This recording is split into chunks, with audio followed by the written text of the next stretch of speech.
Jóvenes, buenas tardes. Vamos a comenzar porque ya hay un número adecuado de alumnos. ¿Me escuchan bien?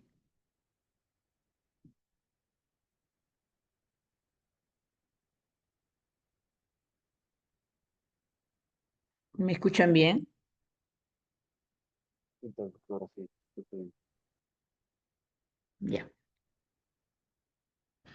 Vamos a ver entonces hoy día el sistema nervioso central. Empezamos por la anatomía. Las técnicas de imágenes que tenemos para evaluar son la ecografía, la cual se utiliza solamente en niños hasta el año de edad.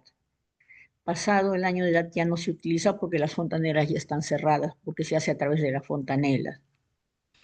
La tomografía, que es digamos, el método, el primer método de inicio para evaluar el sistema nervioso, y la resonancia magnética, que es el gol estándar. La medicina nuclear con el PET, PET-CT y el SPECT, uno para oncológico y el otro para ver función cerebral, nos es útil para complementar estudio que ya nos dio la resonancia o la tomografía. Y el intervencionismo para ver las arterias cerebrales. ¿Cuáles son las características de las técnicas de imágenes, o sea, la tomografía y sobre todo la resonancia magnética? Que tiene gran resolución. La resonancia magnética me permite evaluar la histología, las células, el contenido de las células, la bioquímica, como es la medición de la colina, la evaluación y el metabolismo, o sea, evalúa el metabolismo y la fisiología de los grupos celulares, y tiene la ventaja de que puedo hacer cortes axiales, sagitales, coronales y reconstrucciones tridimensionales, así como sustracciones digitales. Sustraer lo que yo no veo y solamente dejar lo que deseo ver. Y se obtiene imágenes que yo puedo guardar, que son imágenes dinámicas y que puedo resaltar ciertas imágenes y permanecer durante el tiempo, ¿no?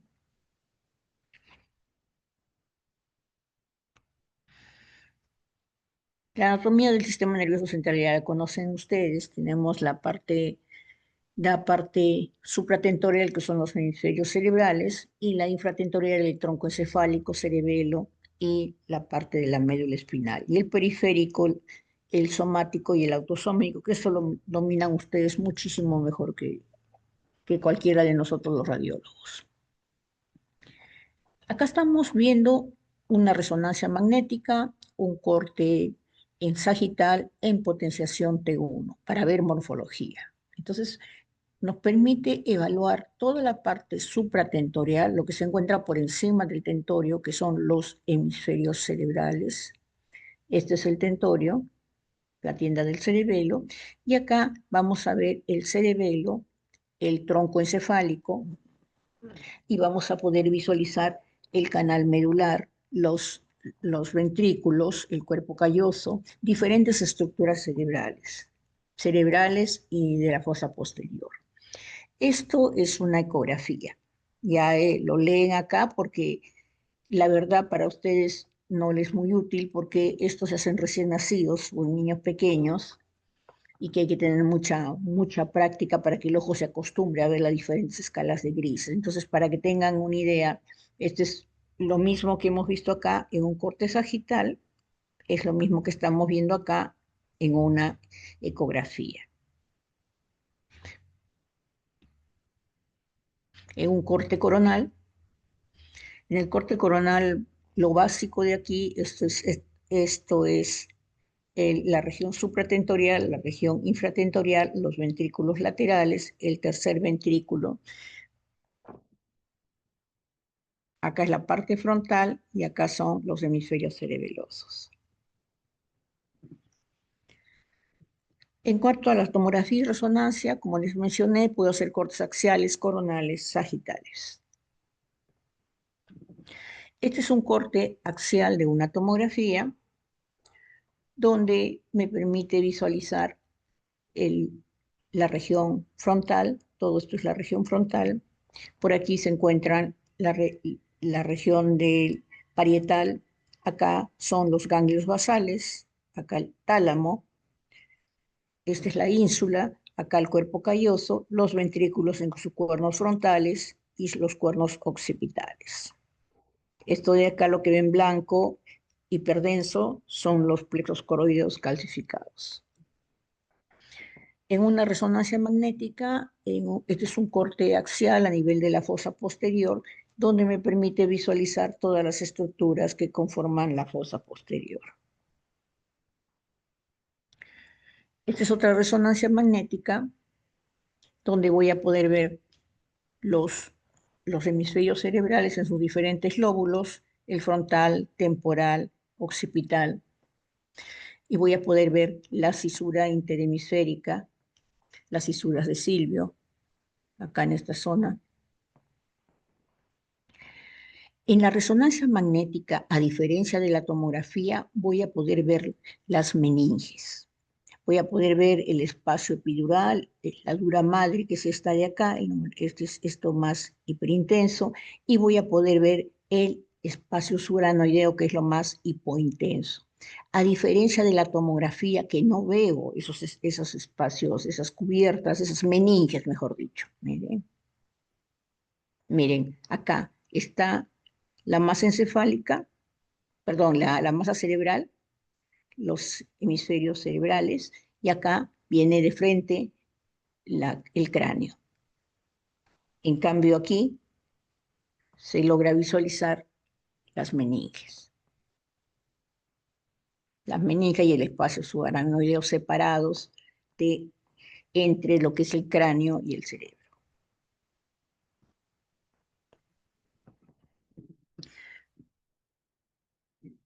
Este es un corte axial a nivel de la sustancia blanca.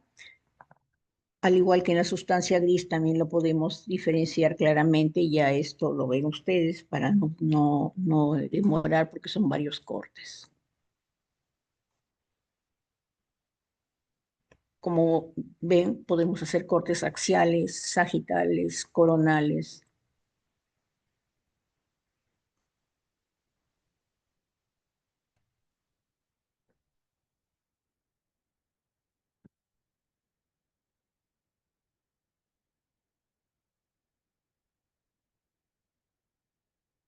Ya, pasamos acá. Este es un SPECT y un PET-CT con MRI, que son cortes más finos. Esto me permite poder evaluar función cerebral para casos de que tenga yo demencia, Alzheimer, eh, Parkinson, enfermedad de Parkinson, algún tipo de corea. Entonces me permite evaluar función cerebral. La arteriografía, que antes se utilizaba mucho para lo que es el estudio de las arterias y las venas, en este caso, esta arteriografía está hecha en fase venosa, donde me permite evaluar en un corte axial, sagital y coronal todas las venas que irrigan no que irrigan, que transportan la sangre del cerebro. Vamos a ver a la patología, que es lo más importante para ustedes. Cuando nosotros evaluamos el sistema nervioso central, vamos a comparar el lado derecho con el lado izquierdo. Siempre que ustedes tengan una estructura que tenga, un órgano que tenga mejor dicho, una en la derecha, una en la izquierda, vamos a tener siempre que comparar. Igual pasa también en el cerebro. Vamos a tener que ver el lado derecho y compararlo con el izquierdo, el del cuero cabelludo, del adiplo, de las meninges, los espacios subaracnoideos, las cisternas. Vamos a tener que ver la corteza cerebral, la interfaz entre la sustancia gris y la sustancia blanca, los surcos cerebrales. Esto, por ejemplo, a la pérdida de la interfaz entre la sustancia gris y blanca y de los surcos cerebrales nos indica edema. Vamos a siempre visualizar los núcleos basales, los ganglios basales y la sustancia blanca. Los ventrículos que sean simétricos, uno y el otro, y que tengan un volumen normal, el tronco encefálico y el cerebelo.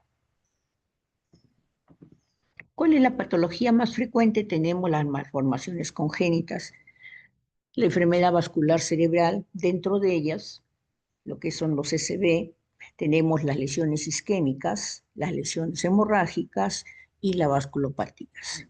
Las lesiones isquémicas, que vienen a ser las isquemias o los infartos por obstrucción de una arteria, lesiones hemorrágicas que se producen por ruptura de una arteria o bien por un traumatismo encefalocraneano. Y las vasculopatías que nos dan los aneurismas o las formaciones arteriovenosas. Infecciones como abscesos, parásitos, TBC, tumores y enfermedades neurodegenerativas. Vamos a ver algunas de ellas. Entre las malformaciones congénitas del encéfalo y de las meninges tenemos las anomalías en el cierre del tubo neural. Dentro de ellas, el encéfalo-cele, la malformación de Chiari-2, Chiari-3 y mielomeningocele. Las anomalías de organización, como la genesia del cuerpo canidoso, la anomalía en la organización hemisférica cerebelosa y cisternal, como la malformación de Dandy-Walker y la malformación de Chiari-1, y la hidrocefalia congénita. Vamos a ver alguna de ellas. El encéfalo-cele. Lo mismo que está en esa diapositiva está acá. ¿Qué es el encéfalo-cele? Se produce una solución de continuidad a nivel de la bóveda craneana, que puede ser occipital, puede ser frontal, puede ser esfenoidal o parietal. Lo más frecuente es el occipital, donde se produce una protusión tanto del saco herniario como o sea, de las meninges, mejor dicho, sale de aquí, se protruye a través de un saco herniario, que este saco herniario tiene líquido cefalorraquídeo, tiene parénquima cerebral. Entonces, al salirse este contenido del parénquima cerebral, aquí sale el parénquima cerebeloso, ¿qué cosa hace? Que se deforme todo el cerebro, toda la parte cerebral se va hacia atrás.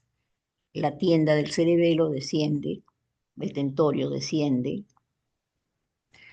el tronco encefálico, el mismo encéfalo también son jalados hasta este agujero herniario, porque al salir por aquí deja más espacio y todo es deformado y jalado. Entonces, el cuarto ventrículo y la cisterna magna acá se aplastan, se obliteran y se comprimen.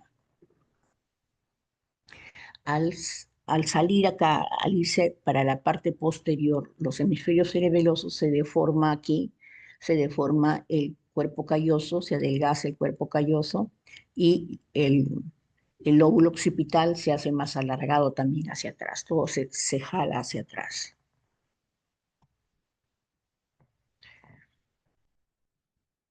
La malformación en el cierre del tubo neural tenemos la malformación de Chiari-2.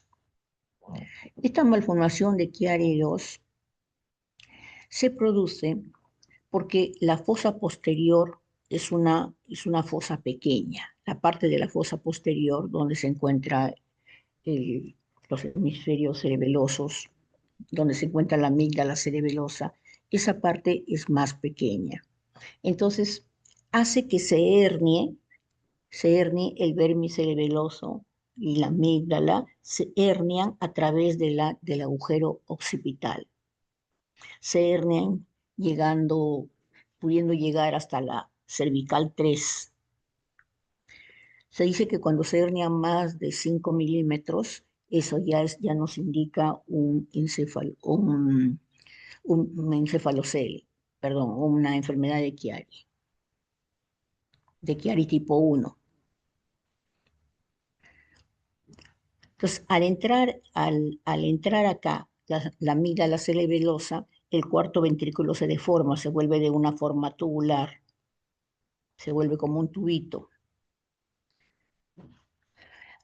Aquí, al entrar la amígdala cerebelosa, también jala el tentorio y deforma lo que es la amígdala, deforma el cuarto ventrículo.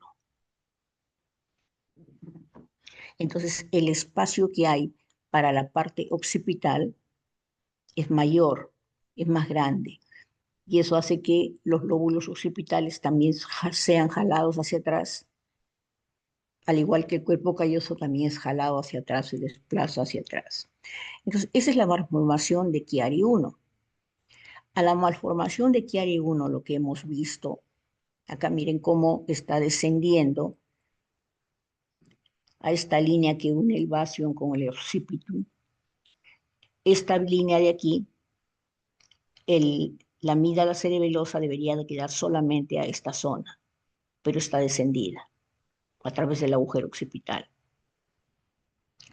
A esta malformación de Chiari 1 se le asocia el mielomeningocele, la protrusión de igual un cierre en la apertura, un cierre anormal de la apertura de la columna, donde se protruyen las meninges con las raíces nerviosas.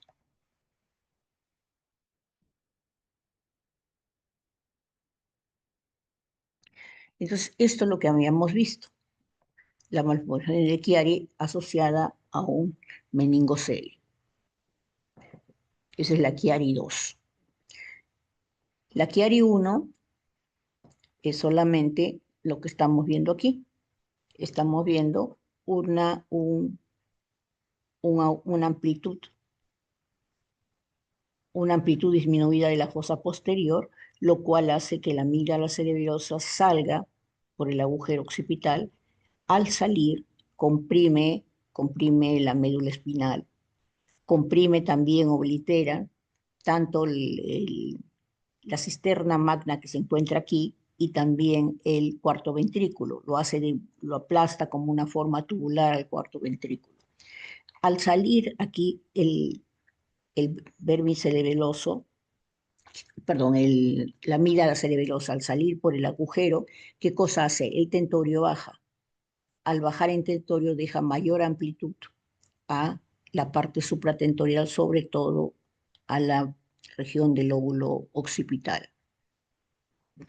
Entonces deforma el lóbulo occipital y deforma el cuerpo calloso. Jala hacia atrás, el tentorio también lo jala hacia atrás.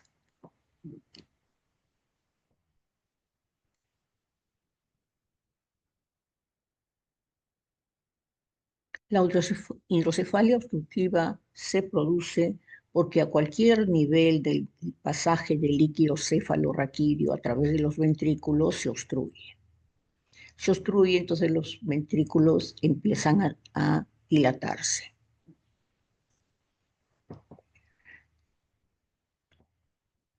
Vamos a ver acá.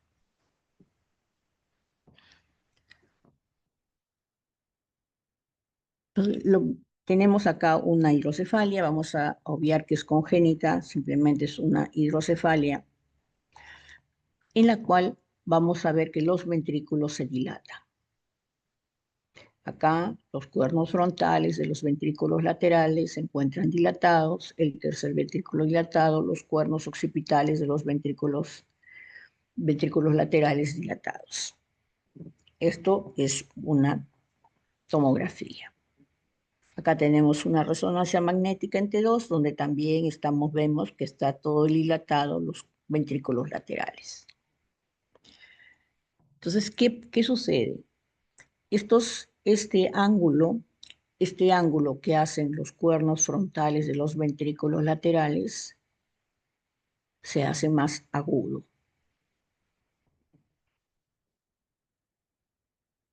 El, el diámetro, acá se traza una línea horizontal, se mide con una línea horizontal del ventrículo lateral derecho al ventrículo lateral derecho en la zona donde se encuentran los cuernos frontales.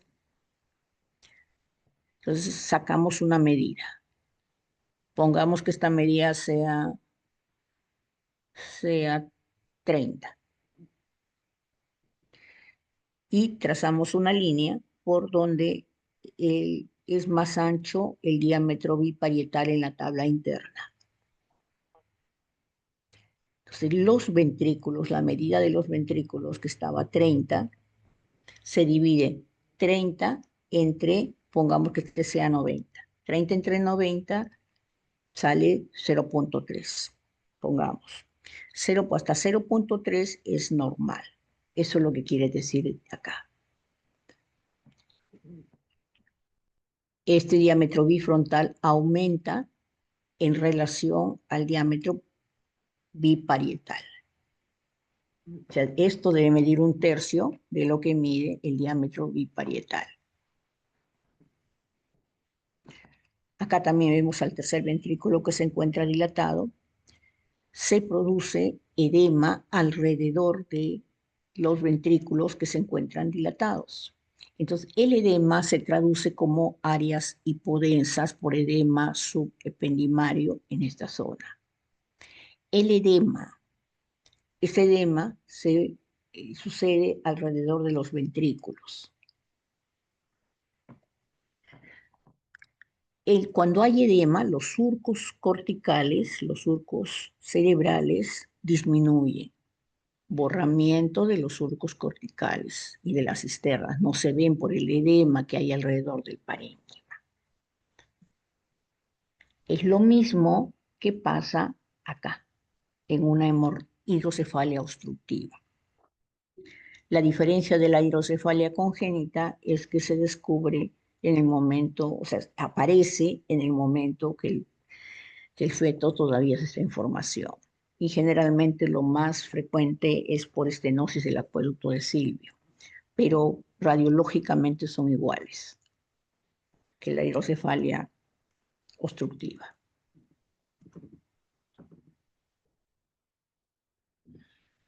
Tenemos la hidrocefalia también comunicante, en lo que vamos a visualizar todo lo que les he mencionado anteriormente.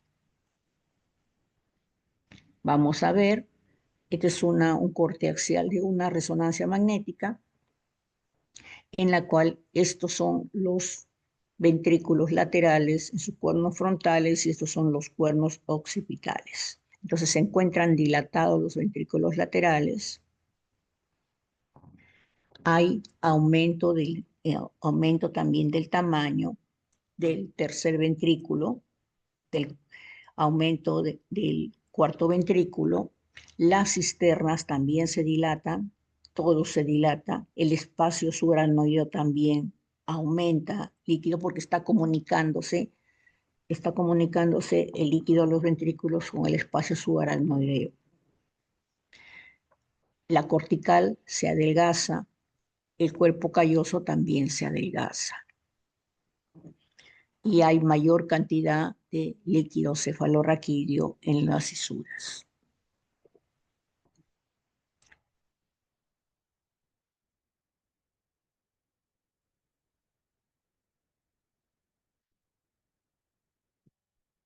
Tenemos las enfermedades, los accidentes cerebrovasculares que vienen a ser de dos tipos, los isquémicos, que son los más frecuentes, que es más o menos 75%, y los hemorrágicos, que son los menos frecuentes. Es por ruptura de un vaso. Ambos debutan clínicamente igual, con pérdida de la movilidad o una hemiparesia de una parte del cuerpo, de un hemicuerpo, una hemiplegia. Entonces, pero radiológicamente son diferentes.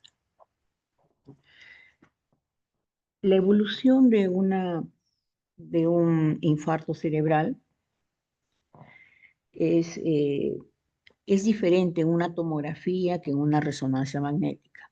En una tomografía generalmente debuta desde los primeros signos que tiene el paciente, más o menos 12 horas, recién se empieza a ver en la tomografía. En la resonancia magnética es más precoz, con una secuencia de difusión que es el gol estándar, se puede ver desde la hora de haber empezado ese infarto. Pero ¿cómo es que lo vamos a ir viendo? Vamos a ver acá. Esto es en una tomografía. Lo primero que vamos a ver en el 50% de pacientes es la presencia del vaso que se está obstruyendo, del vaso que se está trombosando o cerrando. Vamos a ver que ese vaso se vuelve hiperdenso. Generalmente es la arteria cerebral media, ya sea en el lado derecho o el lado izquierdo, o sus ramas. Ese vaso se vuelve hiperdenso por la presencia de trombos en su interior, de contenido en su interior. Entonces acá estamos viendo la arteria cerebral media, el vaso comprometido, que está hiperdenso. Generalmente son las arterias cerebrales medias las que más se ven. Va pasando las horas y ya no solamente vamos a ver eso, sino ya empieza a haber hipoxia en el tejido y la hipoxia hace que empiece a haber edema, edema por hipoxia. Entonces, ese edema, voy a verlo, el edema tiene líquido y el líquido lo voy a ver hipodenso. Entonces empieza a volverse el tejido hipodenso por la presencia de edema intersticial. Eso sigue aumentando el edema, siguen pasando las horas, se hace más hipodenso, ya no veo diferenciación entre la sustancia gris y la sustancia blanca, ya no veo surcos cerebrales, desaparecen los surcos cerebrales.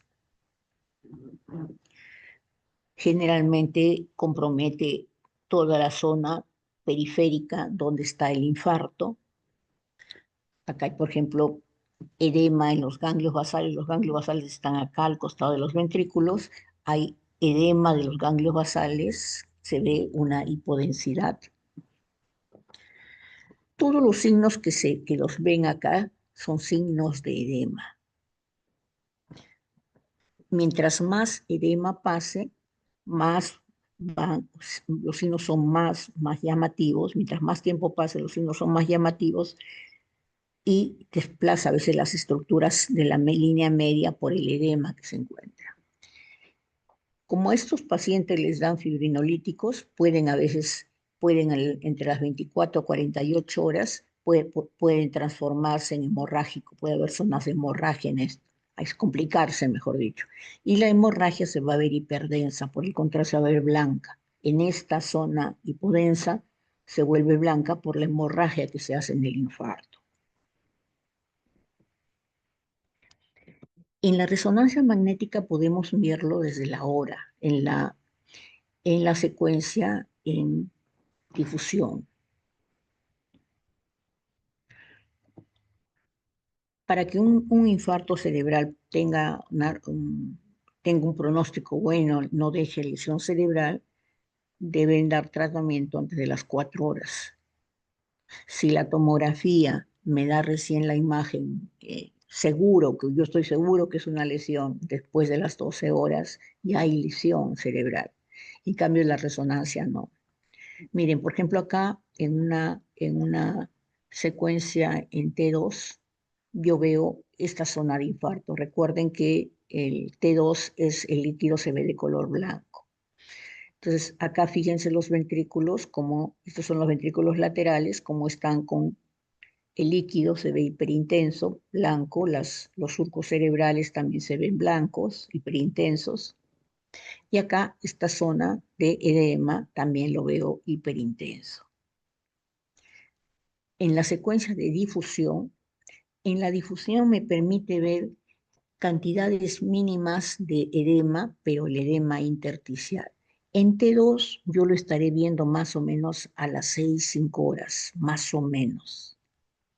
En difusión lo veo a la hora, 30 minutos. A la hora ya estoy encontrando que acá se está formando un infarto. Entonces, la secuencia en difusión es el indicado, el gol estándar para tener un diagnóstico temprano y un pronóstico muy bueno. Entonces, en la secuencia en difusión de la tomografía que me permite ver el edema intersticial, voy a poder ver acá el edema en hiperintenso, en una zona hiperintensa.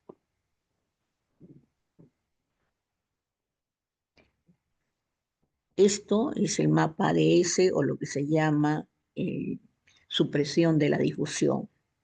Es como si esta difusión la pasara a T2. La pongo en negativo, entonces todo lo que estaba en ese momento en positivo pasa al otro, a la otra secuencia, donde los líquidos se ven de color blanco. Entonces, esto que era solamente líquido intersticial, acá se vuelve de color negro. Este es de color blanco hiperintenso.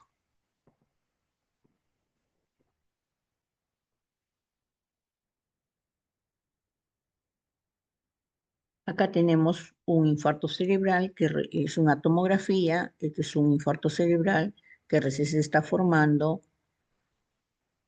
agudo. Miren, es una área hipodensa a nivel frontal del lado derecho.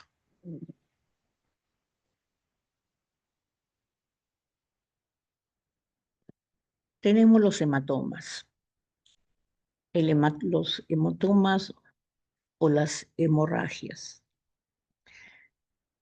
Generalmente el hematoma epidural y subdural se producen por traumatismos cráneoencefálicos. Entonces, estas se asocian generalmente con una fractura de cráneo. Entonces, ¿cómo voy a ver? Voy a ver una imagen. La sangre lo veo hiperdensa, blanca. Entonces voy a ver una imagen hiperdensa, biconvexa. Acá convexa y convexa. Le llaman como una pelota de fútbol americano, esta forma, que está asociada con una fractura próxima. Dependiendo de la zona donde esté, también puede tener aire en su interior por la presencia de la misma fractura, ¿no? Entra aire dentro del cerebro. Esto condiciona, toda lesión a nivel cerebral condiciona edema. Entonces, el edema que me va a dar áreas hipodensas alrededor del parénquima, donde está la fractura. Entonces, esas áreas hipodensas hacen que se desaparezcan los surcos cerebrales por el edema que condiciona, desaparecen los surcos cerebrales y hay un desplazamiento de las estructuras de la línea media hacia el otro lado. Produce como si fuera una masa, un efecto de masa. Va deformando los ventrículos, va desplazando las estructuras de la línea media hacia el otro lado. Hace que las estructuras se hernen. Dependiendo de dónde es el hematoma, va a ser una hernia transtentorial o transfalcina.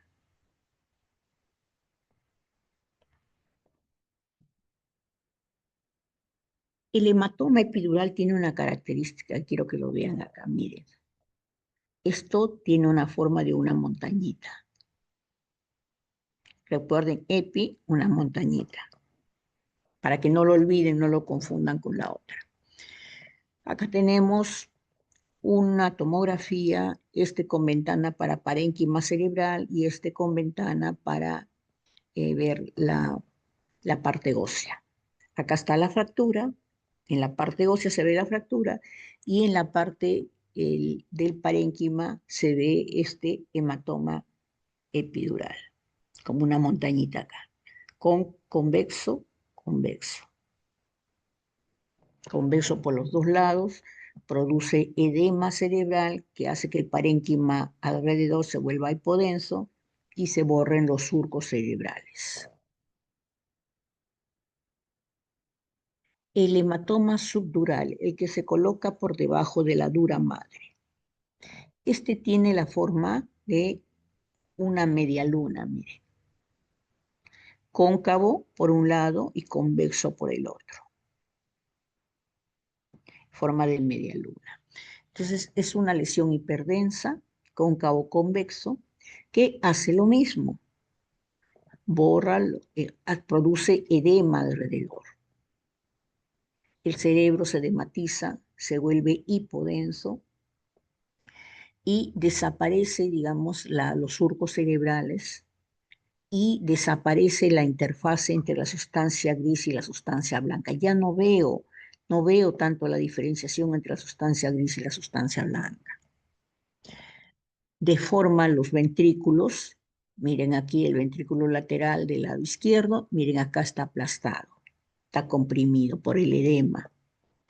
Y también condiciona herniación del parénquima, herniación del hemisferio comprometido hacia el otro lado, condicionando una hernia transtentorial, transfalcina, una hernia cerebral, ¿no? Dependiendo dónde esté.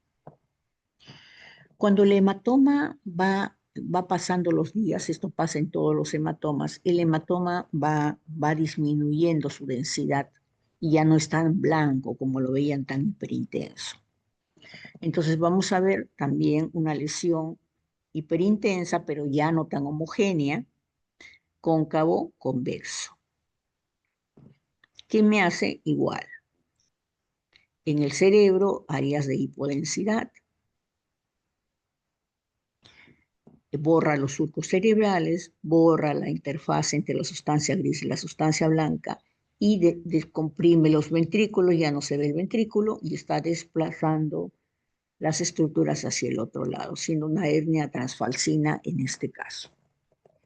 Cuando vaya pasando más tiempo, si ya pasa un periodo crónico, ya la hemorragia se hace, ya los hematíes, ya no hay tanta cantidad de hematíes, más hay suero acá, por eso se va volviendo más negrito. Aún borra los surcos, aún tiene edema en el parénquima, aún ha hecho una hernia transfalcina.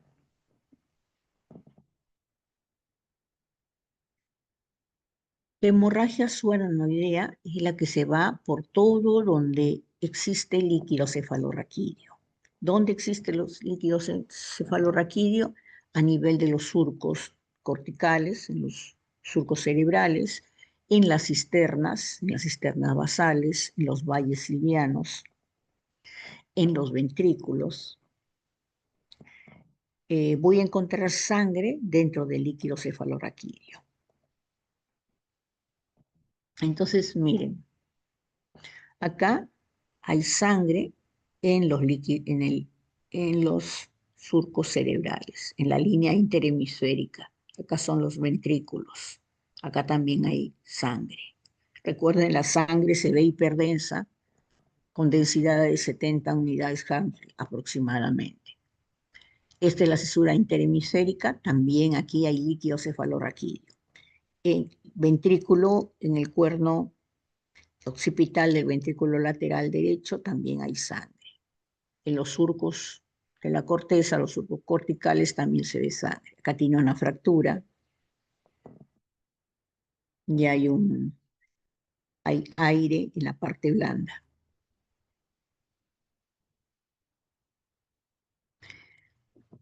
La hemorragia intraparenquimal es la que se produce dentro del mismo parénquima cerebral, ya no en las meninges, sino en el mismo parénquima. Generalmente es por ruptura lo que más frecuente es por ruptura de una arteria. Entonces voy a ver hiperdensidad que puede estar en la sustancia blanca, que puede estar a nivel de los ganglios basales, en la parte del parénquima del cerebro. Produce lo mismo que les he mencionado. Siempre toda lesión en el cerebro va a producir edema, se va a acompañar de edema. Entonces va a producir edema periférico, o sea, áreas hipodensas. Borra los surcos cerebrales donde está el edema. Borra la interfase de la sustancia gris y la sustancia blanca, ya no se diferencian adecuadamente. Deforma los ventrículos, los comprime.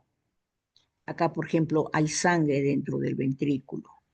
Esa es hemorragia dentro del parénquima y los ganglios basales del lado izquierdo. Y desplaza las estructuras de la línea media hacia el otro lado, lo que es una hernia transtentorial o transfalcina, ¿no? Dependiendo de dónde esté la hemorragia. La hemorragia intraventricular pertenece a la subaracnoidea, porque es donde hay líquido cefalorraquídeo.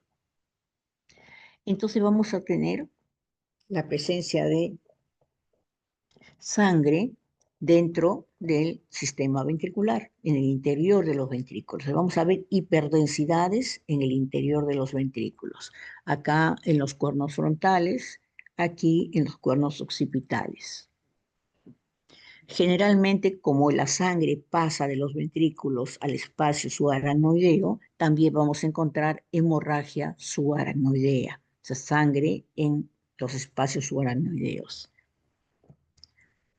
Esto generalmente puede ser por antecedente traumático, puede ser por ruptura de un aneurisma, por hipertensión.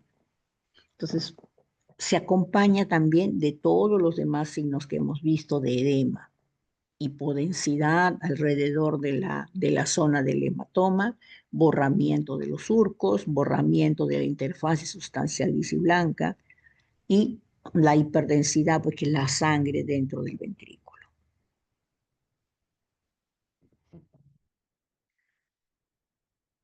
Vamos a ver la hemorragia de la matriz germinal en neonatos. Son niños generalmente que tienen esta hemorragia en la matriz germinal. Su pronóstico no es muy bueno cuando tienen ese tipo de hemorragia. La matriz germinal es un tejido gelatinoso que su ependimario localizado a nivel craudiatalámicos, en los ganglios basales, en la parte central. Y esta zona es un rico en vasos, eh, en vasos con paredes muy delgaditas, que es su mayor, digamos, producción es a las 24 semanas y va involucionando y desaparece a las 36 semanas. Pero, ¿qué sucede en prematuros? No permite que esta matriz desaparezca. Entonces, al tener todavía esta matriz germinal, los prematuros sangran muy fácilmente o cuando han hecho una hipopsia, porque el prematuro generalmente hace una hipopsia durante el parto. Entonces, esto sangra. Eso es una causa de muertes de prematuros. Entonces, la sangre, voy a ver todos los signos que he visto de una hemorragia, pero dentro del parénquima y localizado donde se ubica la matriz germinal, que es en los ganglios basales. Los ganglios basales se ubican en el centro, próxima a los ventrículos. Entonces, esto es un corte en sagital de un neonato, donde aquí se ve el ventrículo lateral y toda esta zona, donde están las flechitas, toda esta zona es zona de hemorragia de la matriz germinal. La hemorragia se ve hiperecoica. Acá también, miren, hay zonas de hemorragia en la matriz germinal, inclusive hay edema que está disminuyendo el volumen del cuerno frontal izquierdo del ventrículo lateral. Esto, como les digo, es mal pronóstico.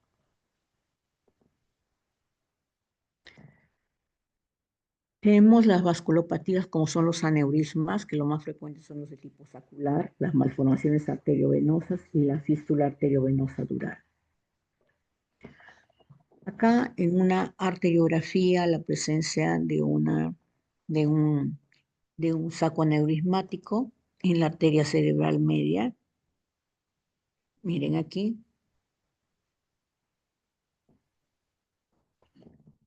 Una protusión de la pared hacia atrás. Y acá también, esto es una tomografía es una angiotomografía para ver la parte arterial con tomografía, y acá veo esta lesión sacular, que es la misma que están viendo acá. Esto es la arteria cerebral media derecha y esto es la región sacular. Ese es el aneurisma de tipo sacular. Otra vasculopatía tenemos a malformaciones arteriovenosas, que es un ovillo, un ovillo de arterias de arterias y venas con shunt arteriovenosos mal formados, que forman como un nido. Esto es por irregulación de la angiogénesis y esto va a producir como un nido, perdón, como un muy enmarañado, que produce un efecto de masa, tiene arterias aferentes, venas eferentes, y esto tiene la que son vasos frágiles que se rompen con facilidad. Entonces, esto es una malformación arteriovenosa vista en una arteriografía. Este es el nido arteriovenoso con pequeñas microfístulas entre arterias y venas, donde se ve una vena eferente y acá una arteria aferente. Esto es una resonancia magnética donde se está viendo este conglomerado arteriovenoso en la región temporal del lado izquierdo.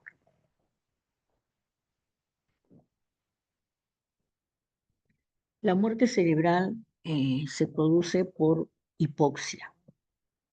Hay hipoxia y la hipoxia conlleva a un edema.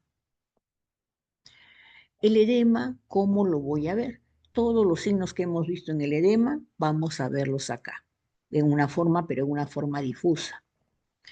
Entonces vamos a ver que el cerebro se vuelve hipodenso porque empieza a haber edema intersticial.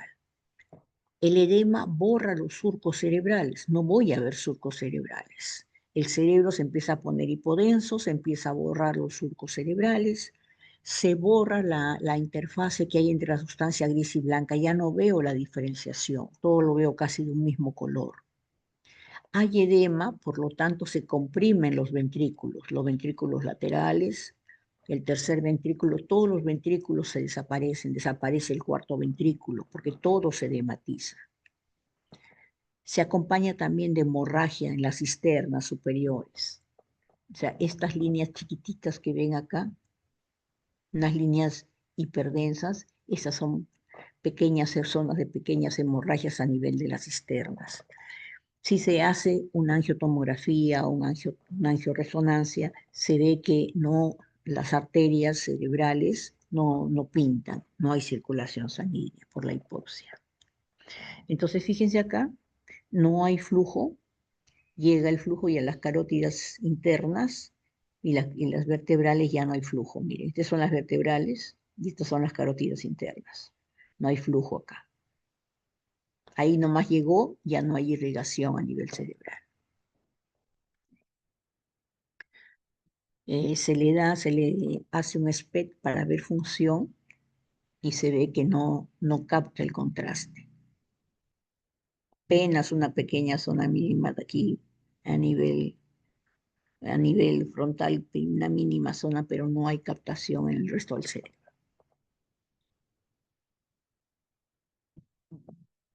Los abscesos cerebrales tienen la característica que muy aparte que el paciente tenga fiebre, tiene cefalea, fiebre, son imágenes en forma de anillo, que tienen, como toda la lesión cerebral, digamos, un gran edema alrededor.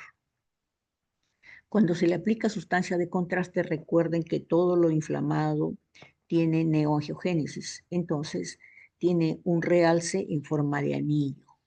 Se ve como un anillo hiperdenso alrededor o hiperintenso alrededor cuando se le aplica sustancia de contraste, realza en forma periférica, en anillo. La encefalitis es una inflamación focalizada del cerebro. Puede ser difusa en todo un lóbulo, puede ser en un hemisferio o puede ser zonas focalizadas. En este caso es una encefalitis por herpes simple. Entonces, ¿qué se ve en las encefalitis? Se ve edema. ¿Cómo se ve el edema? El edema tiene líquido.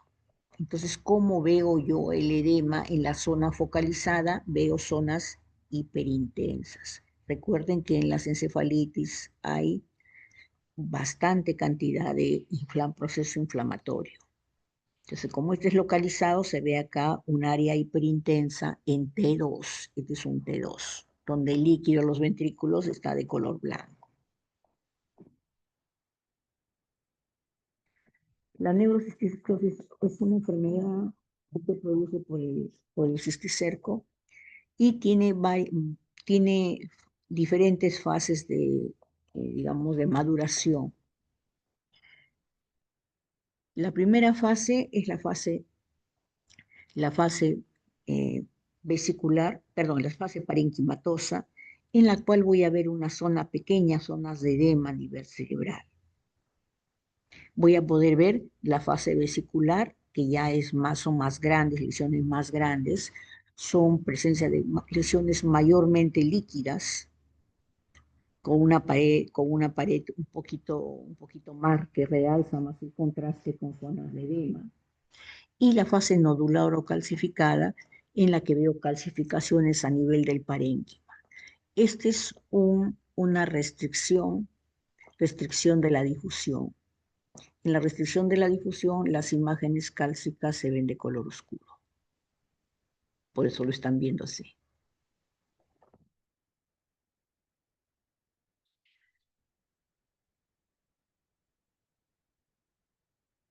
En cuanto a los tumores cerebrales, todo tumor cerebral maligno se va a presentar de la misma forma. Voy a poder ver una mezcla de lesiones hiperintensas, otras zonas que son hipointensas, o sea, unas zonas negras, unas zonas blancas, tienen bordes irregulares, son heterogéneos y producen gran edema alrededor. Realza el contraste, o sea, cambia el contraste cuando se le aplica la sustancia de contraste, ¿no? De acuerdo al grado, a la mayor malignidad del tumor. Hay, por ejemplo, astrocitoma grado 1, 2, 3, 4, creo que, igual glioblastoma grado 1, 2, 3, 4, dependiendo del grado de malignidad, el realce es mayor y el edema es mayor.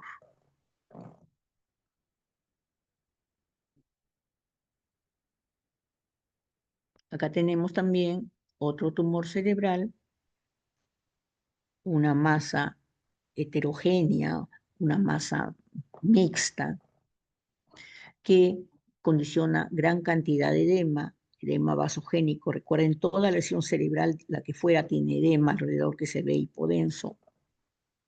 Ese edema hace que se borre los surcos cerebrales, se borra la interfaz entre la sustancia gris y la sustancia blanca. En este caso, está desplazando, los ganglios basales se encuentran en esta zona, junto a los ventrículos.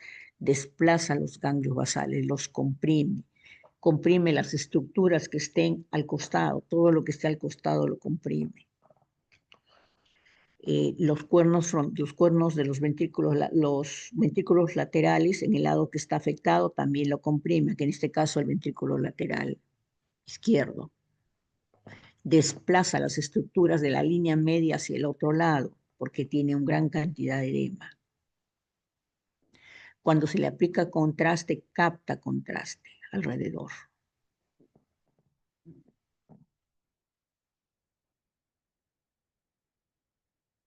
Y la metástasis cerebral son tumores que tienen la característica del tumor primario. Estos tumores generalmente son tumores hipodensos que cuando se le aplica la sustancia de contraste captan contraste. Tienen edema.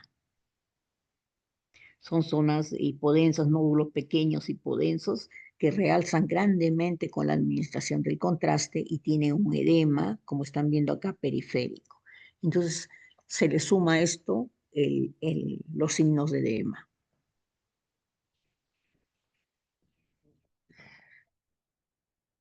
Conforme van pasando los años, sobre todo en los pacientes que son alcohólicos, que son drogadictos, el- o en los que ya vienen pues con genética, una atrofia, ¿no? Vienen con tipos de demencia, se produce una atrofia frontotemporal. Entonces, ¿qué sucede? Los surcos cerebrales, el cerebro se va encogiendo porque se va habiendo muerte neuronal y va disminuyendo el número de neuronas y el cerebro se va encogiendo y se van acentuando los surcos cerebrales, en este caso a nivel frontotemporal. El espacio subaracnoideo se amplía, Los surcos cerebrales son más anchos, más separados, más prominentes, el espacio se amplía y como hay menor cantidad de cerebro, los ventrículos laterales generalmente se dilatan.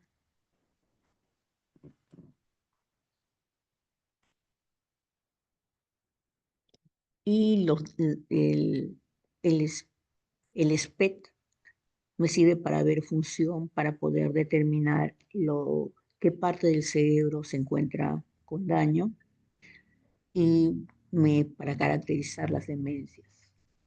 Por ejemplo, acá miren en el Alzheimer, miren dónde son las zonas de donde empieza el Alzheimer, donde hay hipocaptación en esa zona, al igual que aquí en la demencia PIC, también en los lóbulos frontales, acá en los ganglios basales el Parkinson y las regiones occipitales, y en la demencia vascular en cualquier zona del cerebro donde hay zonas de poca irrigación, son las demencias vasculares.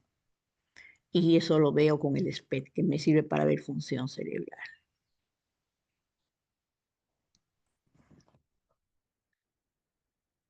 En caso de la esclerosis temporal, son pacientes que debutan con epilepsia y esta esclerosis, todo lo que es esclerótico es más chiquitito, es más pequeño. Entonces, en este caso, esta esclerosis temporal hace que el hipocampo, es el hipocampo en el lado izquierdo, esté reducido de tamaño y más hiperintenso. Esto es en T2.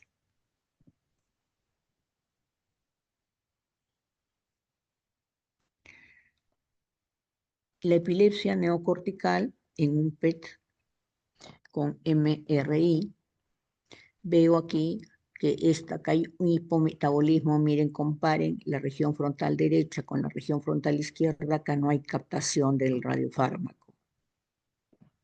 Acá hay un hipometabolismo por una zona de atrofia neocortical que me condiciona epilepsia.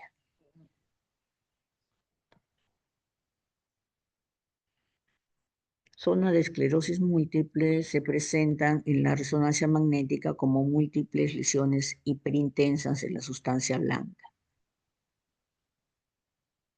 Esta es una resonancia magnética, un corte sagital. Y eso es todo, jóvenes. ¿Alguna pregunta?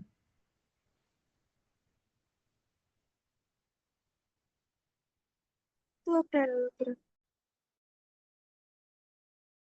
Cuídense y nos vemos el próximo jueves.